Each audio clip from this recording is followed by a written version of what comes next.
Hello' নমস্কাৰ সকলোকে সুপ্ৰভাত জনাইছোঁ আৰু যিহেতু নেকি সময় এতিয়া প্ৰায় 7 বাজিছে আৰু মই বৰ্তমান ওলাই আহি আছোঁ আজি মানে আমাৰ ইয়াত সদৌ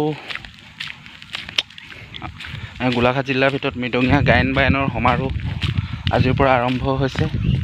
আমি তালৈ ওলাই আহি আছোঁ আৰু ককাইদেউ এজন যাব আৰু লগতে যাম দেখুৱাই আছোঁ। যিহেতু নেকি ককাইদেউ এজনো যাম কৈছিলে সেয়ে খোজকাঢ়ি গৈ আছোঁ আৰু ককাইদেউ ঘৰলৈ। আৰু ককাইদেউ ঘৰ আহি পালোহি। সুন্দৰকৈ নবৌৱে ৰুটি খাবলৈ দিছে। যিহেতু নেকি একো খাই অহা নাই, ভাবিছোঁ ৰুটি দুটাকে খাই লওঁ। বৰ্তমান আমি আহি 3জন হ'লোঁ আহি আছোঁ। নামঘৰ আমি পাওঁ অৱস্থা আৰু আপোনালোকক নামঘৰৰ পৰা কিছু পৰিৱেশ আপোনালোকক দেখুৱাই আছোঁ। আমি বৰ্তমান উপস্থিত হৈছোঁ সেই নামঘৰৰ গেটৰ সন্মুখতে। আপোনালোকে এখন ধুনীয়া এখন গেটত আপোনালোকে দেখিবলৈ পাইছে আৰু এয়া ভকত আহি আছে আৰু হাত ভৰি ধুবৰ কাৰণে ধুনীয়াকৈ পানীৰ ব্যৱস্থা কৰি দিছে আৰু বৰ্তমান আমি সোমাই গৈ শ্ৰী শ্ৰী বিষ্ণুদেও নামঘৰৰ খেলুৱৈ ইয়াত আপোনালোকে দেখিবলৈ পাইছে। খেলৰ সমূহ খেলুৱৈসকলৰ নাম ইয়াত একাধিক আৰু কেইজনমানে পূৰা কটা চিঙাত লাগিছে। আৰু যিহেতু নেকি ৰাতিপুৱাইতো নামঘৰলৈ আহিছোঁ, চাহ অকণৰ ব্যৱস্থা কৰিছে। বৰ্তমান চাহকণ খাই লওঁ। যিহেতু নেকি আমাৰ দায়িত্বভাগ এইপিনে ইয়াত আৰম্ভ হ'ব আৰু আমি আহি আছোঁ আপোনালোকক দেখুৱাম। এইটো আপোনালোকে যিটো দেখি আছে এইটো হৈ গ'ল ৰান্ধনি ঘৰ আৰু ইয়াতে আমি মানে ধৰক সমূহ ভকত পান বৈষ্ণৱৰ কাৰণে ইয়াতে আমি ভাত বনাব লাগিব। আৰু যিহেতু নেকি চোলা তোলা খুলি ৰেডি হৈ ল'লোঁ, মানে ইয়াত এতিয়া লাগিব আৰু দেখিবলৈ পাইছে এইটো ঘৰ আৰু এইটো ঘৰতে ইয়াত যিমান অতিথি আলহী আহিব সকলোৱে ইয়াতে ভোজন গ্ৰহণ কৰিব। চাওক সুন্দৰকৈ ডেস্ক বেঞ্চবিলাক সজাই থোৱা আছে। যিহেতু নেকি বহু ভকতৰ সমাগম ঘটিব। যিহেতু নেকি পতাকা উত্তোলনো বন্তি প্ৰজ্বলনৰ কাৰ্যসূচী হাতত লোৱা হৈছে, সেয়েহে এই কৰ্মকেইভাগলৈ যোৱাৰ আগত চিনাকি পৰ্ব চলি আছে। আপোনালোকে সুন্দৰকৈ দেখিবলৈ পাইছে আৰু আপোনালোকে চাই থাকক। ইয়াৰ পিছতে সুন্দৰকৈ পতাকা উত্তোলন কৰা হ'ব।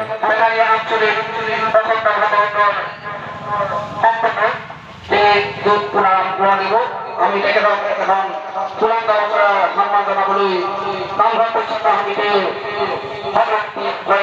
আমি অনুৰোধ জনাইছোঁ। এয়া পুৰাণ জনমণি গগৈ সভাপতি উদযাপন সমিতি, তেখেতক উদযাপন সমিতিৰ সহ সম্পাদক নিপেন গগৈ। এয়া জনমণি গগৈ।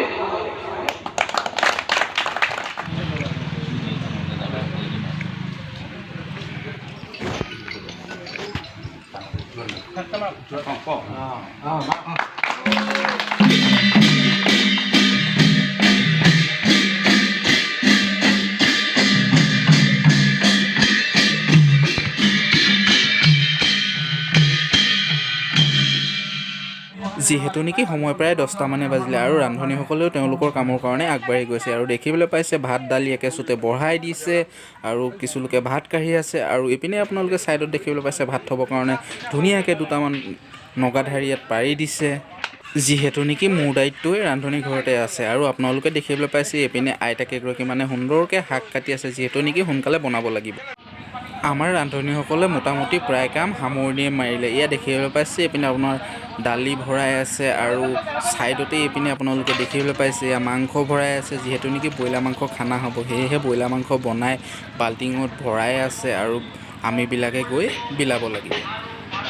যিহেতু নেকি আজি আমাৰ ইয়াত মৃদঙীয়া সমাৰোহ চলি আছে আৰু সমাৰোহস্থলীত মানে এতিয়া আপোনাৰ সময় হৈছে প্ৰায় 1টা বজা আৰু আমাৰ 1টা বজাত আহাৰৰ টাইম আহি পৰিলে, মানে খানা খোৱা সময় আহি পৰিলে আৰু কি ব্যঞ্জন বনাইছে আপোনালোকক দেখুৱাম। আপোনালোকে ভিডিঅ'টো চাই থাকক।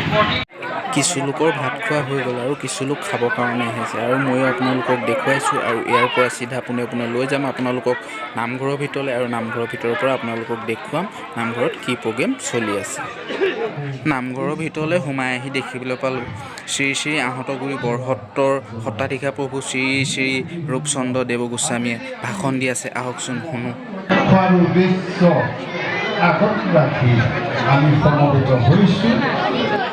আপোনালোকে দেখিবলৈ পাইছে শ্ৰী শ্ৰী বিষ্ণুদেও নামঘৰৰ চেমনীয়া মৃদঙীয়া দলটোৱে মৃদং পৰিৱেশন কৰিব। আহকচোন মেলি চাই লওঁ।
আপোনালোকক যিমানখিনি পাৰোঁ দেখুৱাবলৈ যত্ন কৰিলোঁ আৰু মই যিখিনি চালোঁ আপোনালোকে সেইখিনি চাবলৈ পালে।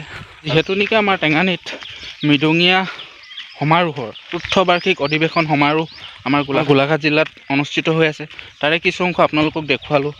আৰু যদিহে নেকি আপোনালোকে ভিডিঅ'টো চাই ভাল পালে লাইক কমেণ্ট শ্বেয়াৰ এণ্ড চেনেলটো ছাবস্ক্ৰাইব কৰি দিব। আজিলৈ এৰিলোঁ, বাই বাই, জয় অসম।